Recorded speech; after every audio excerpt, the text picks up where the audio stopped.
Fala galerinha do xadrez, tudo beleza? Fala galerinha do xadrez, tudo beleza? Tudo beleza, pessoal, trouxe uma partida aqui sensacional do Tata Steel Masters 2021 e ela foi jogada entre a Alireza Firuza, o gênio iraniano, contra o Ian Duda, o super grande mestre polonês. E a gente tem aqui uma semelhança muito grande com uma partida do Bobby Fischer. Eu vou mostrar isso para vocês aqui nessa partida. Eu achei isso demais. Vamos dar uma olhada. Firuza abre aqui com o peão da dama, D4. Temos cavalo em F6 pelo Ian Duda. Cavalo em F3, D5 e aqui bispo em F4. O Firuza vai para o sistema London, aqui com bispo em F4. Em geral joga com E3. Vamos ver isso aí. E6 pelo Ian Duda. E3 e aqui bispo D6, né? Desafiando o bispo. Muita gente joga bispo G3 aqui. Há quem capture também, não é muito bom capturar. Acaba ajudando aí as negras. Aqui o Firuza vai para uma ideia interessante. Cavalo de bem D2, né? Permitindo mesmo o bispo por F4. Vai ficar com o peão dobrado, mas não é tão mal. Esse peão dobrado aqui em F4 fica atuando bastante aqui no centro. Então o Ian Duda não captura o bispo, segue aqui com o roque. E agora cavalo E5 pelo Firuza. Temos C5, C3, dama C7 e aqui bispo D3, desenvolvendo aí o bispo de casas claras. B6, resolvendo o problema desse bispo aqui que não está jogando. O bispo mal aqui, só está vendo o peão no caminho dele. Então o Firuza agora faz o lance H4. Olha que legal, o Firuza tem feito isso, né? Ele deixa o rei aqui no centro, se precisar ele joga um rei F1, aí rei G1. E ele deixa a torre aí na coluna H e vai atacando na ala do rei. Vamos ver. Bispo em A6 pelo Ian Duda, tentando trocar o bispo mal aí por esse bispo bom. E o Firuza não se incomoda não, ele aceita a troca. Bispo por A6, cavalo por A6. Pelo menos o Firuza ganha tempo aqui, porque o cavalo está mal colocado, ele não tem para onde ir. E aqui dá para ele jogar o H5 que ele queria agora. H5 então pelo Firuza, cavalo D7. Aqui o Ian Duda, percebendo que as peças do Firuza estão se aproximando da ala do rei, libera aqui a casa de F6 para tentar trocar um pouco de peça aí. O Firuza segue levando as peças para a ala do rei, cavalo de D em F3 e agora F6. Toca o cavalo daí, né? Sai daí. Cavalo D3 foi jogado agora, protegendo o bispo aqui em F4. E aqui o Ian Duda tem algumas possibilidades. C4 seria um lance interessante também, praticamente forçando o bispo por D6, porque C4, se você tirar o cavalo daí, está caindo em F4, né? Então seria uma boa maneira de forçar a troca de peças, jogar C4, mas o Ian Duda prefere seguir de uma maneira muito interessante com C por D4. E aqui o Firuza faz o lance cavalo por D4 e aqui a gente já tem a partir daqui o ponto sem volta, né? Aqui agora a complicação começa, porque o Firuza está ameaçando o cavalo por E6, aqui dando um duplo, e está permitindo o garfo aqui do Ian Duda. Olha que legal, o Ian Duda aceita o desafio, vamos embarcar nessa aventura, e faz então o lance E5, aqui o Firuza segue com o cavalo em E6, atacando a dama, atacando a torre, dama C4, cavalo por F8 ganhando qualidade, bispo por F8, mas qual que é o ponto todo? Por que o Ian Duda permitiu isso? Porque agora tem uma sequência forçante aqui, o bispo está atacado, o bispo vem para G3 e a chave toda, cavalo de D em C5, o que está acontecendo aqui? O Ian Duda quer colocar um cavalo aqui em D3, ele quer trocar aqui os cavalos e depois colocar um cavalo aqui em D3, o cavalo na sexta horizontal. Vamos ver isso e comentar daqui a pouco. A partida seguiu com cavalo por C5, cavalo por C5 e agora torre H4, né? O Firuza desenvolve a torre aqui pela própria coluna H, tá atacando a dama do Ian Duda. O Ian Duda segue com E4, criando um bloqueio e além de tudo fortalecendo o posto do cavalo aqui na sexta horizontal. A partida seguiu com dama E2, propondo aí a troca das damas e cavalo D3, cheque. O cavalo na sexta horizontal. 1, 2, 3, 4, 5, 6. Esse cavalo na sexta horizontal, principalmente numa coluna central, como as colunas D e E, é um cavalo monstruoso, porque ele fica atacando casas importantes aqui no campo do adversário. É um cavalo extremamente ativo, atuante, né? Então a gente fala que esse cavalo realmente vale por uma torre. A partida seguiu com o rei F1, então aqui de cara o Ian Duda já tem compensação pela torre que ele deixou ali em F8, né? Temos F5 pelo Ian Duda, rei G1, olha que legal essa manobra do Firuza aqui, né? Ele está escondendo o rei, agora a torre C8 e aqui um lance aparentemente estranho de cara, torre H1, mas esse lance faz todo sentido, porque aqui o Firuza quer jogar o rei em H2, deixar o rei seguro. E se ele joga rei H2 direto, aqui essa torre fica meio espremida, aí fica meio sem opção, né? Pode até virar um alvo no futuro aí de ataque. Então a partida seguiu com torre H1 e agora rei F7, o Yanduda vai levando o rei para esse final. Que não é um final ainda, mas logo mais será, né? Rei F7, rei H2 e agora bispo em E7 e aqui A3. Então aqui é o seguinte, pessoal, com o centro estável, com os flancos meio fechados, cada um dos jogadores vai melhorando a posição de suas peças. Temos agora B5 aqui pelo Yanduda, torre de A em D1, o Firuza não vai ter jeito, ele vai ter que sacrificar aqui nesse cavalo, né, a troca e depois fazer do peão um alvo, né? Esse é o plano aqui do Firuza, porque senão ele não tem como progredir nessa posição, o Firuza. A partida seguiu com rei E6, olha que rei bem colocado aqui do Yanduda, a posição está fechada, esse rei não está sofrendo perigos de ataque, está bem colocado aí. E agora o Firuza vai para essa ideia então de torre por D3, dama por D3, dama por D3, e por D3 uma ideia segura aqui do Firuza, né? Ele devolveu aí qualidade, mas agora ele tem um peão alvo aqui, segue com torre D1. E aqui não tem como defender esse peão. Foi legal o plano do Firuza, né? E aqui o Yanduda então vai ter que provavelmente jogar um final com um peão a menos e ficar agonizando até o resto da partida para tentar empatar, né? Por exemplo, não foi o lance jogado, por exemplo, G6 seria uma possibilidade, H para o G6, H para o G6, torre por D3 e A5. Aqui o Yanduda teria um peão a menos e teria que ficar aí toda hora achando o melhor lance, toda hora tendo que segurar o Alireza Firuza para tentar possivelmente um empate, né? O Yanduda não aceita isso. Nessa posição então, depois de torre D1, o Yanduda vai para uma ideia diferente, uma ideia valente, uma ideia brilhante. Bispo por A3, olha que sensacional, intrigando aí o bispo. A partida seguiu com B por A3 e agora torre por C3. E olha só o que o Yanduda conseguiu com isso. Ele protegeu o peão passado, tá atacando o peão de A3, vai ter avalanche aqui de peões, né, passados e tudo mais. Sensacional a ideia do Yanduda, vamos ver o que fazer aqui. E o Firuza vai para uma resposta também brilhante. Ele poderia jogar um lance passivo com o torre A1, levar A5 e tudo mais. Ele vai para um lance sensacional aqui, o Firuza, rei G1, olha que instrutivo, levando o rei para combater esses peões passados. Torre por A3 e agora rei F1, o rei vai à luta. B4 avançando com o peão, rei E1, olha que manobra bonita aqui do Firuza para combater os peões. E agora B3, o Yanduda sai disparando com o peão, agora rei D2, olha a importância do rei, B2 avançando com todo o peão e agora a torre B1 segurando esse peão passado. Torre B3, o Yanduda agora está protegendo os peões, o peão está evitando a entrada do rei e a grande ameaça agora é A5, A4, A3, A2, acabou a partida, pode abandonar, o Firuza não vai permitir. Bispo C7 segurando o lance A5, o único lance aí que segura tudo. A partida seguiu agora com mais um lance sensacional aqui do Yanduda D4, dando casa para o rei entrar. Temos E por D4, rei D5 e aqui o Firuza segue com F4. Temos G6 propondo as trocas, H6 mantendo o peão no tabuleiro e rei por D4. Olha que posição complicada. Bispo em E5, cheque, vai cair o peão de B2, rei E4, bispo por B2 e agora torre aqui em B7, né? Aqui não dá para jogar um rei por F4, tá vindo bispo E5, cheque, capturando a torre na sequência. Então, torre B7 foi jogado e agora a torre E1, cheque. Rei por F4 agora sim, bispo E5, cheque, rei G4 e rei por D3. Vamos parar um pouquinho para olhar essa posição, né?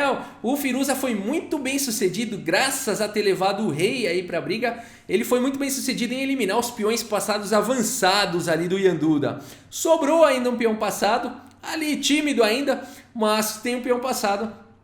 E aqui o Yanduda ainda tem o rei bem colocado, né? O final ainda é extremamente difícil. A partida seguiu com G5, o Yanduda vai avançando agora com esses peões, tentando criar outro peão passado. Bispo D4 pressionando o peão de A7, torre D7. Torre em E6, protegendo, já passando o peão aqui, a torre, né? Protegendo o peão e ameaçando torre A6 com uma posição bastante ativa. Rei G3 atacando o peão de G2, torre F6. Atacando o peão de F5, rei G4 protegendo torre A6 e agora F4, o Yanduda vai avançando. E aqui o Firuza vai para uma ideia muito interessante, rei E4 e depois de torre E7, cheque, bispo E5. Notem a importância desse bispo como guarda-chuva do rei, Depois eu vou mostrar uma coisa interessante sobre isso.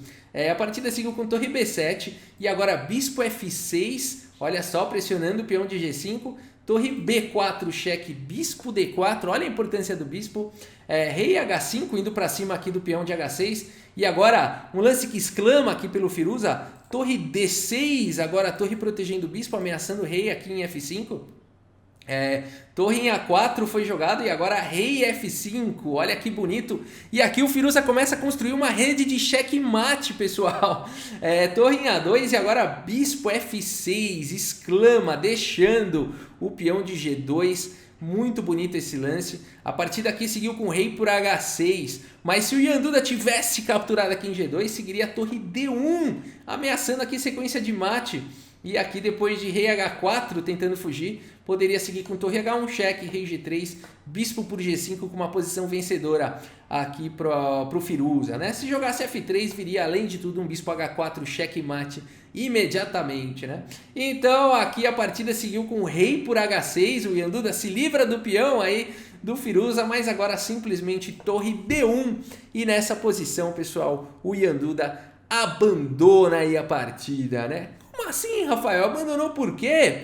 Abandonou porque não dá mais, pessoal. Abandonou porque não dá mais. Aqui vai levar. Aqui tá vendo checkmate, né? Depois de, por exemplo, torre A5 cheque, o bispo cobrindo aqui. Olha que importante esse bispo. Bispo em E5 e aqui a grande ameaça de torre H1 checkmate. O bispo tirando casa de fuga do rei.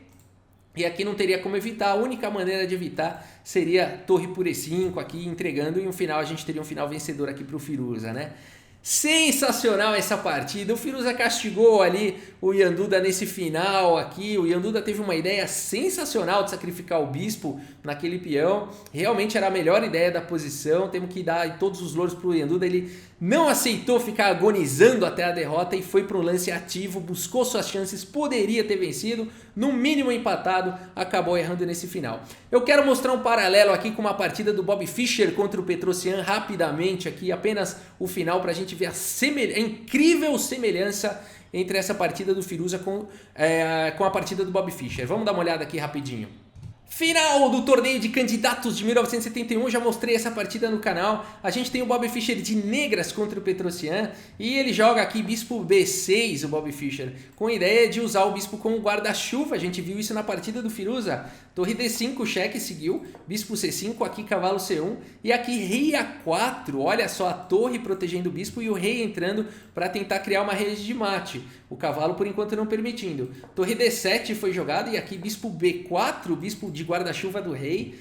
Cavalo E2 foi jogado e agora rei B3. Torre B7 e aqui torre A8 preparando aí a rede de mate. Torre por H7 e torre A1 ameaçando o checkmate aqui no meio do tabuleiro, né? Com torre D1 mate. Não existe uma maneira de evitar, uma maneira indolor de evitar o mate. Então o Petrosyan aqui vai para uma ideia bacana, faz o lance cavalo por D4, cheque, E por D4, rei por D4. E aqui 4 peões contra 2, pode ser que dê chances aqui para as brancas, mas o Bob Fischer segue com torre D1 cheque, pescando o rei de volta. Notem que o bispo não está deixando o rei fugir, o peão não está deixando o rei fugir. Rei E3 único lance, mas agora bispo C5. Notem o peão segurando casa de fuga do rei, só sobrou rei E2, mas agora torre H1. E aqui então ameaçando rede de mate, vamos ver que legal. H4 foi jogado, rei C4. H5 foi jogado, mas agora a torre H2 cheque. E olha que bonito isso. Aqui depois de rei E1 e rei D3. E aqui a gente teria uma posição semelhante, né? Depois de rei D3 aqui, semelhante com a partida do Firuza com o Bob Fischer, né? O rei aqui, o bispo e a torre ameaçando sequência de checkmate e o bispo servindo toda hora de guarda-chuva contra os cheques e tudo mais, né? Então não tem como não lembrar, né, dessa partida aqui do Bob Fischer, assistindo essa partida do Firuza, montando uma rede de mate com o bispo cobrindo os cheques e o rei e a torre indo pra cima, né? Legal demais! Vamos voltar lá na partida e dar uma olhada no relatório do chess.com, vamos lá! Olha aí, 98,7% de precisão para o Firuza, 97,2% de precisão para o Yanduda. A precisão monstruosa dos dois jogadores. Mas o que é isso? O Firuza não cometeu nenhuma imprecisão, nenhum erro, nada. Fez todos os lances mais precisos, né? Aqui o Yanduda cometeu 2 imprecisões e uma gafe, não soube segurar naquele final. Mas a ideia dele foi fantástica, né? De sacrificar o bispo. Realmente em algum momento ali ele perdeu a mão. Vamos voltar lá no tabuleiro e ver onde é que foi isso. Pessoal, o Yanduda teve várias possibilidades. Acho que talvez a primeira, assim, vamos comentar. A primeira possibilidade mais forte que o Yanduda teve, ao invés de jogar B3 aqui, uma ideia mais forte seria a torre A2 aqui, deixando o peão de D3 e avançando com esses peões passados e conectados. Aqui seria bem forçante a continuação. Por exemplo, torre por D3, A5, bispo B8 com a ideia de manobrar o bispo aqui para casa de D4 e tentar segurar os peões. Mas aí simplesmente A4, bispo A7, torre C2, bispo D4 e B3, e aqui não tem jeito, as pretas recuperam peça. Aqui torre D2 tentaria segurar, mas torre C1, cheque, torre D1 e torre C2. Se quiser a gente repete lance, se quiser jogar torre B1 impedindo aqui A3, poderia seguir simplesmente com G5. H para o G6, H para o G6, torre A1, B2. E aqui não tem jeito, não dá mais para jogar torre B1, senão A3, A2 ganha, teria que sacrificar o bispo por B2, torre por B2, torre por A4 e a gente teria um final bem equilibrado, né? Então nessa posição aqui, B3 deixou os peões distantes demais um dos outros, né? Aqui uma ideia seria sacrificar mesmo um dos peões passados e ficar com 2 peões passados e conectados. Então esse foi o primeiro ponto aqui que começou a dificultar para o Yanduda, mas mesmo assim ele foi jogando preciso, até aqui está bem equilibrado. Nessa posição faz rei G3, talvez A5 aqui também fosse uma ideia bastante interessante, fosse mais fácil de buscar um equilíbrio. E mais pra frente nessa posição, quando joga aqui o lance F4 e aí o Firuza vai pra cima com a rede de mate e tudo mais, aqui talvez tenha sido o erro final aqui do Yanduda, né? Talvez torre B7 aqui segurasse bastante. Mantendo aqui, se quiser trocar, né? A gente troca e depois vem rei H5 e a gente tem um final equilibrado aí com chance de empate. E se não quiser capturar lá em A7, bom, tomar de bispo aqui também seria uma possibilidade, mas as pretas conseguem igualar aqui por conta dos 3 peões, a posição ativa do rei e tudo mais. Seria uma possibilidade, teria muito jogo ainda, torre B2, enfim. Vários estudos existem aqui nessa posição, mas mostram que o ideal seria não se comprometer nesse momento com F4 e talvez depois que o rei fosse para E2, por exemplo, aí sim poder jogar um F4 e sem ter o perigo do rei, sem ter aqueles problemas lá de rede de mate, né? Porque aqui rei D3, por exemplo, torre E7, você corta o rei e tá tudo beleza, dá para jogar esse final. Então esse foi o erro fatal aqui, F4 nessa posição, aí o rei entrou, né? O bispo cobriu e aí aqui a coisa complicou demais, né? O bispo cobrindo os cheques, o rei chegou em F5 e aí dali para frente foi só alegria aí pro Firuza, né? Uma belíssima partida aqui do Tata Steel Master. Se você gostou dessa partida, deixa o seu like. Se você gosta de vídeos de xadrez, inscreva-se no canal e ativa o sininho para você receber a notificação a cada vídeo novo. E é isso, pessoal. Muito obrigado pela sua audiência. Um grande abraço para todos vocês e até a próxima. Valeu! No tabuleiro de xadrez,